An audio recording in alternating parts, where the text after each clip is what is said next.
सगळ्यांना माहिती आहे की उद्याच्या 20 तारखेला महाराष्ट्रामध्ये विधानसभेच्या निवडणुकीच्या निमित्तानं मतदान होतंय.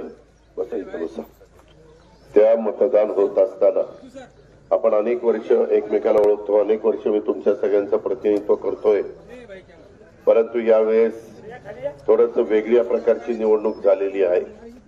घरातच दोन उमेदवार आम्ही उभं राहिलेलो असल्यामुळं पानसरेवाडीकरांचा किंवा बारामतीकरांच्या पुढे प्रश्न आहे की बाबा एकीकडे साहेब आणि एकीकडे दादा, असं कसं काय करायचं.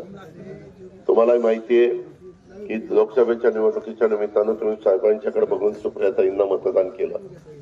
त्याबद्दल मी काही म्हटलो नाही, तो तुमचा अधिकार होता, तो तुम्ही पार पाडला. परंतु यावेळेस विधानसभेच्या निवडणुकीच्या निमित्तानं आपल्याकडला अजून बरीच कामं करायची. मी मागेही सांगितलं, आता मी जनाई सिरसाईचं काम हातामध्ये घेतलेलं आहे. 461 कोटीचं पुरंदर उपसा सिंचन योजनेचं काम सध्या चालू आहे. त्याच्याबद्दल मी परवा तुम्हाला फोटो पाठवलेले, ते व्हायरल केले का? व्हायरल कशी कामं चालली ती त्याच्यामध्ये भयानक, म्हणजे मी तर आश्चर्यचकित झालो. त्या चिटणीसला काम दिलं, त्यांनी मला दाखवलं ते बोरन बिरन तिथलं ते सगळं गाळण मडन विड. मी म्हणजे त्याच्यावर आपल्याला पाणी कमी येत होतं. पण चला आता या निमित्तानं सगळेच पंपही नवीन टाकतोय, वॉल पण नवीन टाकतोय. ती जाळी अशा पद्धतीनं तिथं एक फिरती करतोय. नवीन सिस्टीम आलेली आहे की त्याच्यामध्ये कचरा येणार नाही आणि ह्या सगळ्या गोष्टी त्याच्यात बघितलेल्या आहेत. त्याच्यावर पुरंदरचं पण व्यवस्थित करतो आणि आपलं जनाई सिरसाईचं पण व्यवस्थित करतो. जनाई सिरसाईचं मला खरं प्रयत्न करायचा होता. तुम्हाला माहिती आहे की पोपटराव आणि बाकीचे सगळे सहकारी मित्र उपोषणाला बसले होते. मी त्यांना सांगितलं होतं करतो, परंतु काही गोष्टी करायला थोडं नाशिकची परवानगी, पुण्याची परवानगी, मुंबईची परवानगी, कृष्णा खोऱ्याची परवानगी अशा या लागतात. आणि त्याच्यातून आता ते सगळं होऊन मुंबईत आलंय. आता आचारसंहिता असल्यामुळं निवडणूक आयोगाकडे पाठवलेलं की परवानगी द्या. आयोगाने जर परवानगी दिली तर मग मात्र टेंडर ताबडतोब निघेल. नाही परवानगी दिली तर 23 तारखेच्या नंतर आचारसंहिता संपल्यावर निघेल. परंतु आता आपण पाणी आणताना बंद पाईपलाईन मधनं आणतोय. त्याच्यामुळं माग जो काही टेलला पाणी मिळायचं नाही, मध्येच पाणी झिरपायचं, मध्येच पाटाला बरंच पाण्याचा लॉस व्हायचा, त्याच्या कुठल्या गोष्टी त्याच्यामध्ये ठेवलेल्या नाही. आणि मला तुम्ही कोणी विचारलं दंडवाडीच्या कोपवाडीच्या लोकांनी, तर त्यांना पण सरळ सांगा की त्यांच्या तिथं पण मी वॉल काढतोय. काही लोक काय करतायत की बाबा एक बंद पाईपलाईन दिली तर आमच्या विहिरी टाकतील, आमचं अमकच होईल. अहो त्याच्यात पाण्याची इतकी बचत होती की आपल्याला दुप्पट तिप्पट पाणी उपलब्ध होईल. त्याच्यावर आपले एक तलाव पण भरायला आता जर 3 दिवस लागतायत तर 1 दिवसात तलाव होईल भरून. असं टेक्निकल त्याच्यामध्ये दिसतंय.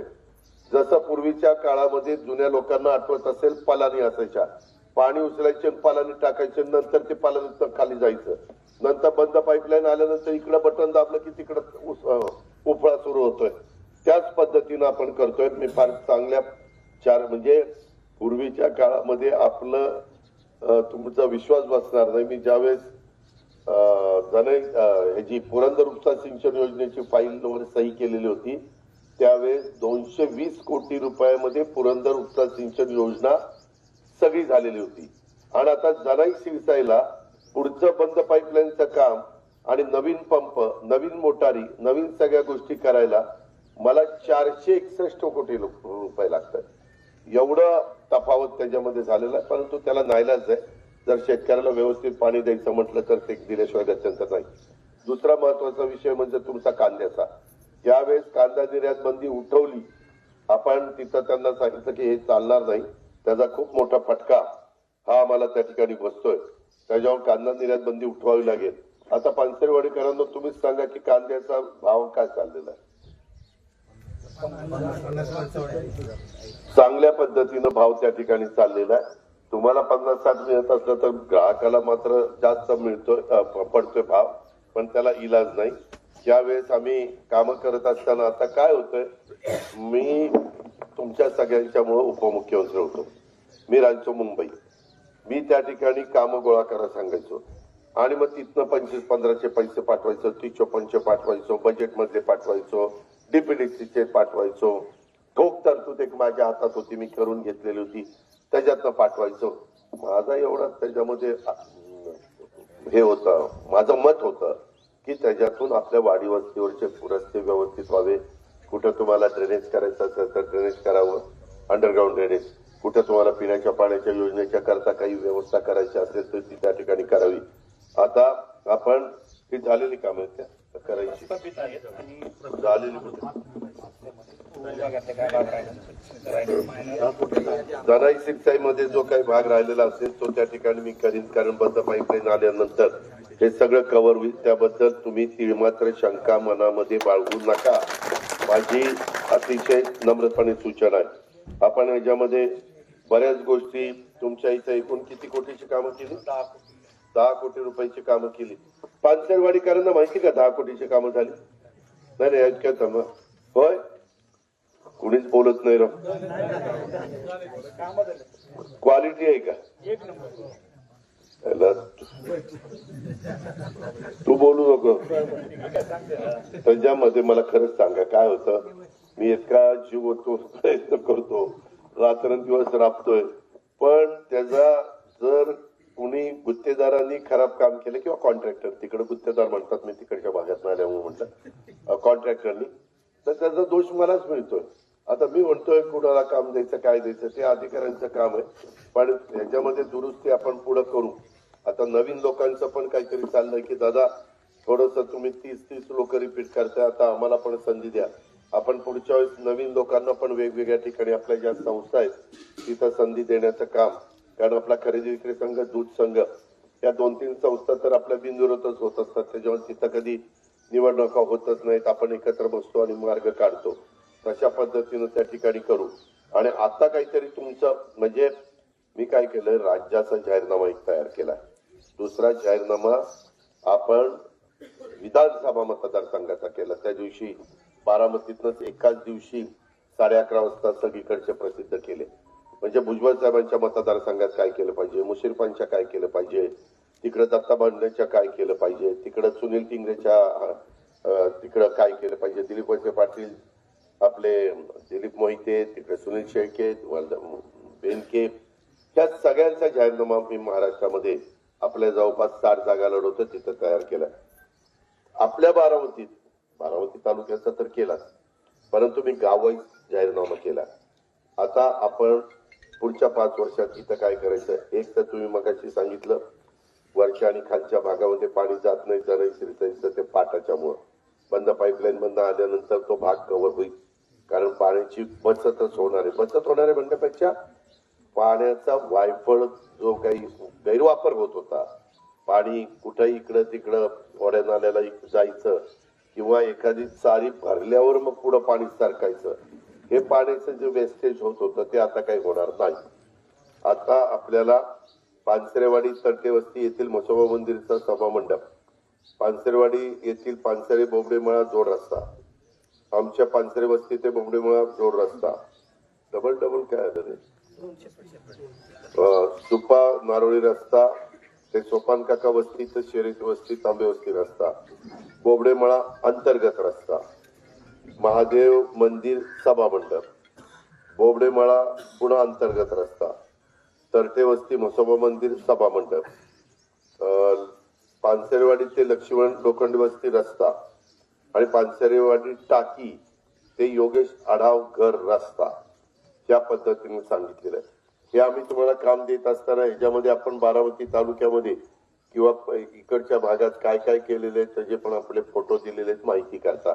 बऱ्याचदा वाडीतले लोक जास्त बारामतीत नाही आले तर त्याच्यात नवीन काय झालं ते पण कळायला मार्ग नसतो. अशा प्रकारचं हे सगळं आहे. तर ह्याच्यात अजून काही राहिलंय का महत्वाचं आहे वाडीच्या दृष्टिकोनाचं, पण चुकून राहिलं असेल तर ते पण मी ऍड करायला तयार आहे, त्याच्यात कुठली काय अडचण येणार नाही. तर कुठलं काय राहील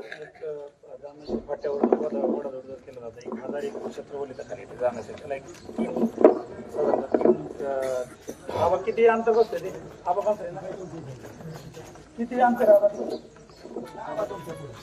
आपण त्याच्यात असं करू, आता काम सुरू झालं की तो नकाशा झाल्यानंतर मी अधिकाऱ्यांना सांगतो की हे पुढचं हे अंतर त्या ठिकाणी आणि मग त्याचं काय करायचं, कारण टेक्निकल दृष्ट्या पण मला अधिकाऱ्यांना त्या ठिकाणी विचारावं लागेल. मी आधीच माझ्या पानसरेवाडीकरांना माणसाएवढी 50% अहो आता ते फाट्यामुळं ते बंद केलं. बंद पाईपलाईन बंद. अहो जेवढं आपलं जनाई शिरसाई तिकडे राहू द्या, जनाईच्या संदर्भातलं कार्यक्षेत्र होतं ओलिताखाली आणण्याचं, परंतु त्या चाऱ्यांच्यामुळे येत नव्हतं. ते त्या योजनेमध्ये आहेच, ते काही कुणी कट केलेलं नाहीये. पण हे पाणी आपलं खूप मोठ्या प्रमाणावर वाया जात होतं, ती आपली अडचण होती. लिकेजेस बरेच होते, ती आपली अडचण होती. तर आता आपण हे सगळ्याचाच विचार केला. पुरंदरचं काम केलंय, तुमचं काम मंजूर आहे. वर्क ऑर्डर दिली की त्याच्याही टेंडर निघालं, ते काम सुरू होईल. मी तिथेही जसा पुरंदरला चिटणीस म्हणून एक चांगला कॉन्ट्रॅक्टर मिळाला, तसं ज्यांनी चांगलं काम केलेलं आहे अशा कॉन्ट्रॅक्टरला तो देण्याचा प्रयत्न करतो, जेणेकरून ही जी काही तुमची तक्रार आहे ती तक्रार राहणार नाही. दुसरं, या मधल्यात करा नदी आणि पलीकडं कॅनलच्या मधल्या भागात पण आम्ही करा निरा उपसा सिंचन योजना ह्या तिन्ही ठिकाणच्या राहिलेल्या त्रुटी दूर करून त्याच्यामध्ये मी त्या अधिकाऱ्यांना सांगितलं तुम्ही कर, तर ते 1000 कोटीचा प्रोजेक्ट झालेला आहे.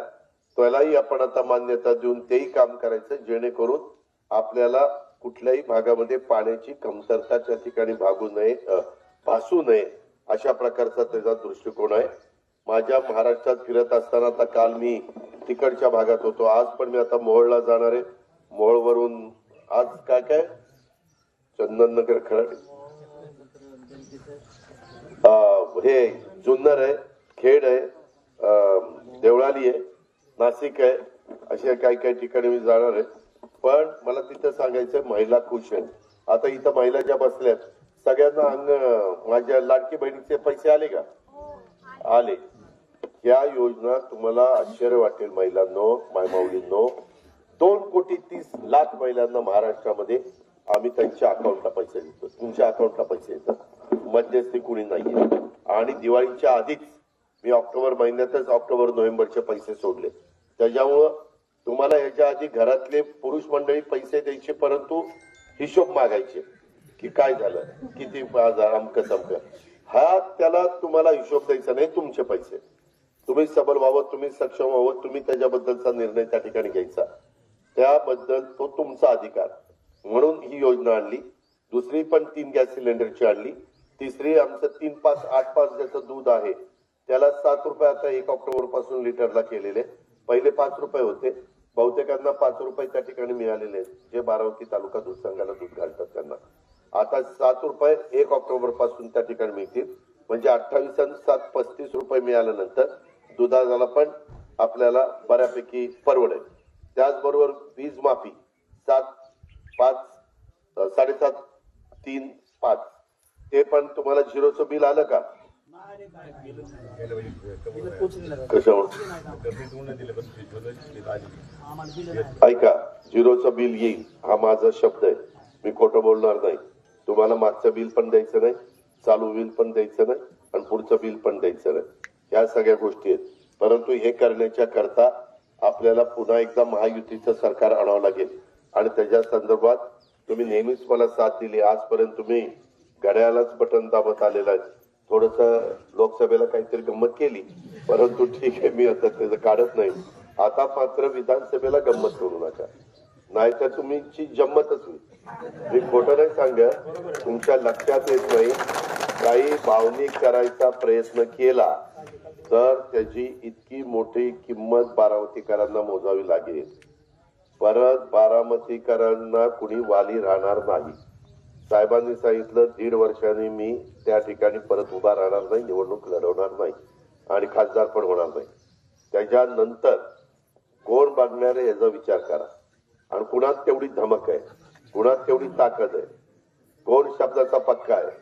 करोडो रुपये एवढे आमदार आहेत, पण कुणी करोड रुपये आपापल्या भागामध्ये नेऊ शकलेलं नाही. आणि मला काही गोष्टी सांगायच्यात पानसरेवाडीकरांना.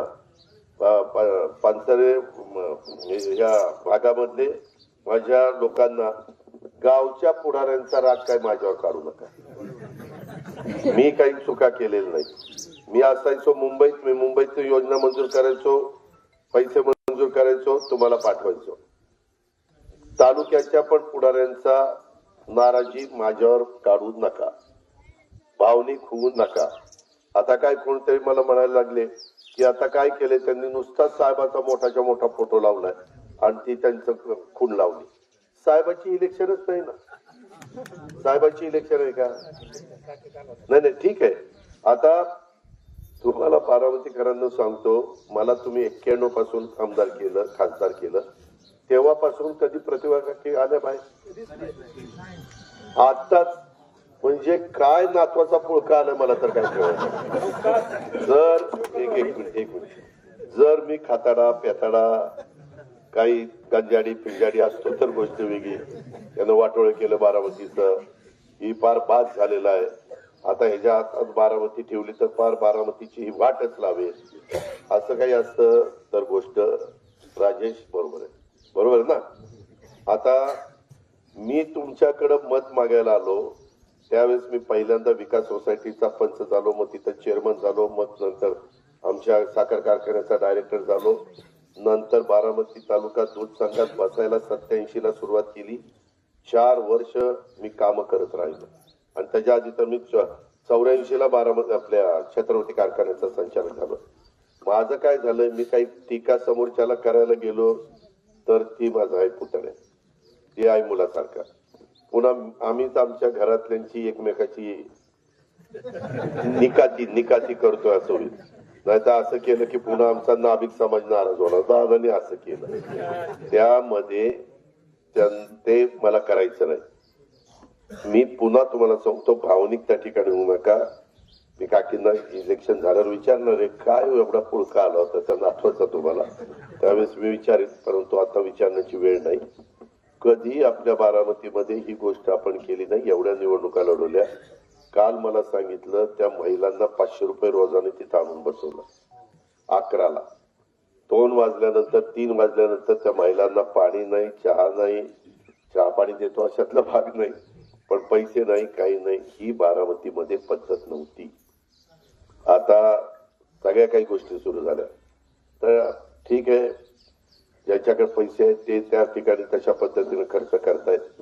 माझी आपल्याला पानसरेवाडीकरांना विनंती आहे की पुढं ह्या सगळ्या गोष्टी हजारो कोटी रुपयाची कामं करण्याच्या करता नेतृत्वात धमक असावी लागते, ताकद असावी लागते. उद्याच्याला फोन केला, समजा कुणी आलं आणि त्याच्या संदर्भामध्ये आपण फोन संपत आला आणि संपत्ती फोन करायला सांगितलं, फोन केल्यानंतर अधिकाऱ्यांनी पण तिथं प्रतिसाद दिला पाहिजे. त्यांना तो पोरखे वाटता कामा नये. आणि म्हणून माझी आपल्याला सगळ्यांना विनंती आहे की या सगळ्याचा साकल्याने विचार त्या ठिकाणी करा. आपल्याला राज्याचं हित साधायचंय. आपल्याला शिवशाहू फुले आंबेडकरांची विचारधारा सोडायची नाही. मी ती कुठल्याही परिस्थितीमध्ये सोडलेली नाही. आपल्याला अजून बरीच काही कामं सुपा परगणा आणि बाकीच्या भागामध्ये त्या ठिकाणी करायची. एकदा मला पण माझ्या कारकिर्दीमध्ये पाण्याच्या बाबतीत मी माझ्या भागाला स्वयंपूर्ण केलेलं आहे हे मला कृतीतनं त्या ठिकाणी दाखवायचंय. कारण साहेबांनी पण 67 पासून काम करताना जवळपास पहिले 70 आणि 80 90 23-24 वर्ष 24 वर्षामध्ये पाझर तलाव किंवा काही गोष्टी करण्याचा प्रयत्न केला, परंतु त्याच्यातनं आपला प्रश्न निकाली निघाला नाही. आता मात्र नवीन इलेक्ट्रिक पंप निघालेले, नवीन टेक्नॉलॉजी आलेली आहे, हाय स्पीडचे पंप आलेले आहेत, नवीन प्रकारच्या पाईपलाईन आलेल्या आहेत आणि खूप 1000 हॉर्स पॉवरच्या मोटारी आलेल्या आहेत. आणि त्याच्यामुळं हे आता पूर्वीच्या तुलनेमध्ये थोडस शक्य झालेलं आहे. अशा पद्धतीनं आपल्याला ह्याच्या पण आम्ही कऱ्हा नदी आहे ना, तिथं पण केटीवेरचं रूपांतर जरा वेगळ्या पद्धतीनं आम्ही करतोय. आता नदीला पाणी आहे, परंतु ते केल्यानंतर पण दरवर्षी पाऊस पडल्यानंतर आपल्याला ज्या वेळेला पाणी अडवायचं त्या वेळेला अडवता येईल, ज्या वेळेला गेट वर करायची त्यावेळेस ती वर करता येईल. आता फळ्याच सगळ्या काढाव्या लागतात आणि बसवायच्या म्हटलं तर पहिली फळी टाकली की पुन्हा पाऊस आल्यानंतर त्याच्यात गाळ येऊन साठतोय. आताची सिस्टीम आहे ती खालनं वर उचललं तरी पाऊस आला की गाळा सकट ते सगळं खालनं वाहून जाईल, सगळं साफ होऊन जाईल. ते पुढं कुठं जाईल ते जाईल, ते बघू काय करायचं त्याचं. पण तुमच्या इथं तर ती अडचण म्हणजे नदी काठेच्या बाजूला दोन्ही बाजूच्या लोकांना ती काय अडचण येणार नाही. आज आपण इथं माझ्या बारामती तालुक्यात 1,21,468 महिलांना आपण 71 कोटी रुपये त्या ठिकाणी दिलेले आहेत. पुढेही आपल्याला हे सगळं चालू ठेवायचंय. माझी आपल्याला विनंती आहे की हे चालू ठेवायचं असेल तर महायुतीचं सरकार केंद्रामधनं देखील बरीच कामं मी त्या ठिकाणी करू शकतो, कारण केंद्रातले बरेच मान्यवर माझ्या ओळखीचे झालेले. शेवटी पानसरेवाडीकरांनो ओळखी असल्याशिवाय कामं होत नाही. जर आमची ओळखच नाही, आम्ही कुणाला सांगायचं. अनेक प्रकारच्या पोलीस स्टेशनच्या अडचणी असतात, दवाखान्याच्या अडचणी असतात, कुठं ऍडमिशनच्या अडचणी असतात, कुठं त्या ठिकाणी नोकरीच्या संदर्भातल्या अडचणी असतात, नाना प्रकारच्या अडचणी, बदल्यांच्या बद्दलच्या अडचणी असतात. आणि त्या पद्धतीनं आपल्याला एकमेकाला साथ द्यायची. मागे लोकसभेच्या निवडणुकीच्या निमित्तानं जो थोडासा वेगळा विचार करत होता त्यावेळेस बरीच लोक म्हणायची की लोकसभेला ताईन, विधानसभेला दादा, असं बारामतीमध्ये चर्चा चालू होती. आता राहिले दिवस कमी. मागच्या वेळेस मला तो कागद आहे का मागाशी दिलेलं बघू,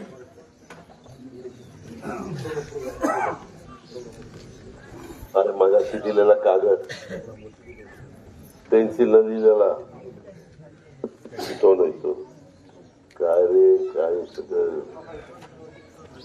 आता हा तर मागच्या वेळेस पानसरेवाडीमध्ये आमच्या मी उमेदवार उभा केला. सुनेत्राला मत होती 283 आणि सुप्रियाला होती 225. अशीच होती ना.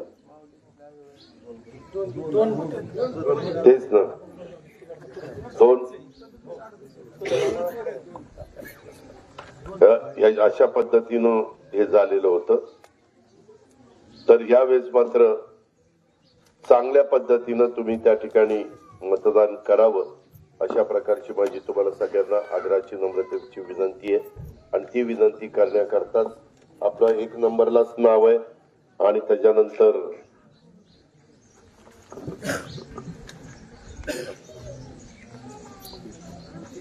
नाही पानसरेवाडीमध्ये 304 मतं सुनेत्राला होती 30% आणि 60% मतं सुप्रियाला होती.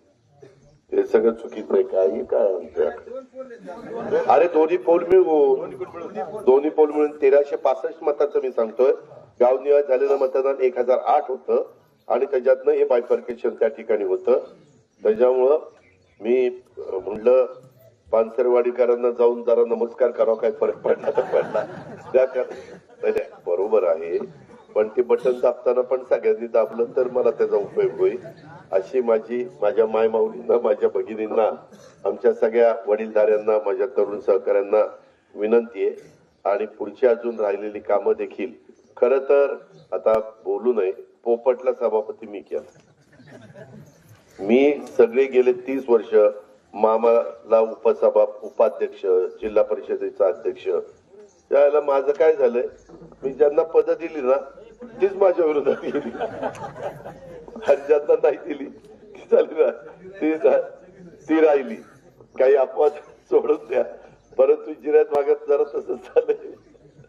तर याच्यातला गमतीचा भाग जाऊ द्या. पण होय तेच सांगितलं. अरे मागाशी काय हे गाडीतला स्टॅम्प आहे रे, त्याला लिहून देतो. अरे सांगितलं ना बाबा. तरुणांनो, यावेळेस तुम्ही मला साथ द्या, मी तुम्हाला संधी देतो. काळजी त्या ठिकाणी करू नका. एक आहे बारामतीची ओळख आणि उद्याच्या काळामध्ये बारामतीला पुढे नेण्याचं काम हे कोण करू शकतो ह्याचा नीटपणे विचार त्या बाबतीमध्ये करा. हे आपल्याला सांगायला मी आज आवर्जून आलोय. पुढेही बऱ्याचशा ठिकाणी जायचंय. आज माझ्या मायमाऊली पण इथं आल्या, तुम्ही पण सगळेजण आला. आणि बाकीचे पुढारी काय माझ्या बरोबर जास्त येऊ नका. ती पुढारी माझ्या जवळ बघितले की समोरची लोक आट्याच घालतात. आणलं काय यांना, आणलं झालं. ती तुमचं तुम्ही तुमची कामं करा. कोणी माझ्या बरोबर येऊ नका. ज्या त्या गावातली लोक ज्या त्या गावात राहतील आणि त्या पद्धतीनं मी काम करतो. कारण मला 4 गावं उरकायची. पुन्हा मला हेलिकॉप्टरनी मोहोळला जायचे, मोहोळवरून जुन्नरला जायचे, खेडला जायचे, देवळाला जायचे, नाशिकला जायचे, पुन्हा रातोरात परत यायचंय. सध्या काम चाललंय, पण त्याच्यातनच वेळ काढून एकदा आपल्याला येऊन भेटावं, आपल्याला सगळ्यांना नमस्कार करावा आणि घड्याळाच्या चित्राचं पहिलंच बटन आहे ते दाबावं. शेवटची सभा तर होणारच आहे, परंतु आत्ताच वेगवेगळ्या प्रकारच्या माहिती येत आहेत की खरंच बारामतीमध्ये आजपर्यंत एवढ्या निवडणुका आपण लढवल्या, पण वेगळे प्रकार कधी बारामतीमध्ये घडत नव्हते. आता मात्र फार चुकीचे प्रकार, चुकीचे पायंडे पडतायत आणि ते गोरगरिबांना काय होतं, एकदा तो पायंडा पडला ना, जिल्हा परिषदेला पण लोक म्हणतात राव त्यावेळेस असं झालं, मग आता काय किती दिवस किती वेळ वाट बघायची, कोणीच येणार. पुन्हा तालुका पंचायतीला तो त्रास होतो, मार्केट कमिटीला होतो, खरेदी विक्री ग्रामपंचायतीला होतो. त्या सोमेश्वर आपला कारखाना सोमेश्वर, तुमचं कार्यक्षेत्र ते सोमेश्वर कारखान्याने भाव त्या ठिकाणी चांगला दिला, कदाचित ऊस कमी असेल, पण ह्या सगळ्या गोष्टी आपण करण्याचा पानसरेवाडीकरांना प्रयत्न केलेला आहे. सकाळी 7 ते संध्याकाळी 6 पर्यंत मतदान आहे. सकाळी लवकर मतदान करून घेतलं तर ते जास्त योग्य त्या ठिकाणी ठरेल. पुन्हा मी सांगतोय, जेव्हा विधानसभेची निवडणूक आहे त्या आज तुम्ही मला राज्याच्या राजकारणात ज्या उंचीवर ठेवलेलं आहे त्या पर्यंत पादावर जाण्याच्या करता 20-20, 15-15 वर्ष काम करावं लागतं. निवडून आल्या माणूस तिकडे कधीच जात नाही. पवारसाहेब 67ला निवडून आले, 72ला निवडून आले, त्याच्यानंतर तिसऱ्या टर्मला पवारसाहेब कॅबिनेट मिनिस्टर झाले. मी पहिल्यांदा निवडून आलो, खासदार झालो, नंतर राज्यमंत्री झालो, नंतर कॅबिनेट मंत्री झालो. स्टेप बाय स्टेप त्या ठिकाणी जायचं असतं. आज आपण आपल्या बारामतीचं नाव घेऊन आम्हाला निवडून द्या, आम्ही आमचा मतदारसंघ बारामती करून दाखवू, असं करून आपल्या दाबावर त्या ठिकाणी मतं मागतात. पण ज्या राहिलेल्या गोष्टी आहेत त्या पण करण्याच्या करता आम्ही सगळेजण एकमेकाला साथ देऊया. मार्केट पण आता इथं येते, मार्केट आल्यानंतर त्याचाही फायदा तुम्हाला होणार. मी फार सुंदर मार्केट करून देणार आहे, भरपूर पैसे 50-60 कोटी रुपये दिले आता मध्ये शेवटी, त्याचा पण उपयोग तुम्हाला होईल. कॉलेज झालेलं आहे, इंग्लिश मिडियम झालेलं आहे, पिण्याचं पाणी झालेलं आहे, त्याच्यामध्ये हॉस्पिटल झालेलं आहे, नवीन हॉस्पिटल झालेलं आहे, पूर्वीचं आपलं पुणे जिल्हा शिक्षण संस्थेची शाळा आहे, त्या सगळ्या गोष्टी आहेत. त्याच्यावर आणखी कुठलं काही राहिलेलं आहे, मगाशी सांगितलं पुढे 5 वर्षात काय करायचं तेही सांगितलेलं आहे. त्या पद्धतीने आपण करू. पण आता गाफील राहू नका. आता कुठल्याही परिस्थितीमध्ये कुणी त्यांचं काही जण स्पष्ट सांगतात, तेव्हा का मागच्या वेळेस आम्ही तुम्हाला दिलं, साहेबाचा मान राखलाय, आता त्या दादाला देऊ द्या, त्याने पण आमच्याकडे कामं केली. तुम्ही जर तुलना केली ना, मी कुणाला कमी लेखत नाही, साहेबांच्या पेक्षा माझ्या कारकिर्दीत जास्त काम झालं. पण तसं बोललं बघा साहेबाला कमी लेखतोय म्हणजे माझी सगळीकडनं अडचण होती. पण मी खरोखरीच सांगतो, तशा पद्धतीनं मी कामं जास्त करून दाखवली. तुम्ही झालेला आहे, राहिलेला पण करतो. तुम्ही मागाशी म्हणला तिकडे पाणी येणं, इकडे पाणी येणं, तिकडेही पाणी आणून दाखवतो, या पद्धतीनं करून दाखवतो. पण तुम्ही सगळे पूर्वीसारखं एकतर्फी मतदान करायचं, तसं सुनांनो, मुलींनो, माय माऊलींनो, तुम्ही पण सगळ्यांनी साथ द्या, अशा प्रकारची आग्रहाची, नम्रतेची, कळकळीची विनंती करतो. खरं तर तुम्ही काकींना विचारायला पाहिजे होतं. काकींना वहिनी म्हणता का तुम्ही? वहिनी तुम्ही इतके वर्ष अरे असू दे रे बाबा. त्याच्यामध्ये ते कदाचित ह्याकरता फिरत असतील की इतकं भरभरून आपल्याला सगळ्यांना, साहेबांना, दादाला, ताईंना या लोकांनी प्रेम दिलं, एकदा बघून तरी यावं म्हणून आले असते. तर